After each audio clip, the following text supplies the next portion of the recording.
ഓ, നിങ്ങൾക്ക് ഇന്റർവ്യൂ ഉണ്ടോ? ആ, ആദ്യം എന്റെയാ. രചന എന്നെ വിളിച്ചു. ഇരിക്കൂ. ആദ്യത്തെ ഇന്റർവ്യൂ ആണല്ലേ? ആ, അതെ. ചോദ്യം ഇതാണ്: നിങ്ങളൊരു ട്രെയിനിൽ യാത്ര ചെയ്യുകയാണെന്ന് വിചാരിക്കുക.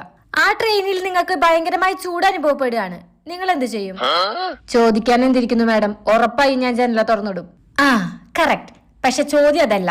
ട്രെയിനിന്റെ ജനലിന് 2 അടിയാണ് വീതിയുള്ളത്. ട്രെയിൻ സഞ്ചരിക്കുന്നത് 120 km/h വേഗതയിലും ട്രെയിനിന്റെ സഞ്ചാര ദിശയ്ക്ക് എതിർവശത്തു കൂടി 40 km/h വേഗതയിലാണ് കാറ്റ് വീശുന്നത്. എങ്കിൽ ട്രെയിനിന്റെ ജനലിന്റെ ഉള്ളിൽ കൂടി വരുന്ന കാറ്റിന്റെ പ്രഷർ എന്തായിരിക്കും? അറിയില്ല മാഡം. പൊക്കോ. ഓ, എന്താ ഇന്റർവ്യൂന്ന് ചോദിച്ചേ? നെക്സ്റ്റ്. നമസ്കാരം മാഡം. എന്റെ ഒരു ചോദ്യത്തിന് ഉത്തരം പറഞ്ഞാൽ നിങ്ങൾക്ക് നേരെ ജോലിയിൽ പ്രവേശിക്കാം. ആ മാഡം, ചോദിച്ചോളൂ. നിങ്ങളൊരു ട്രെയിനിലാണെന്ന് വിചാരിക്കുക. അവിടെ നിങ്ങൾക്ക് ചൂട് അസഹനീയം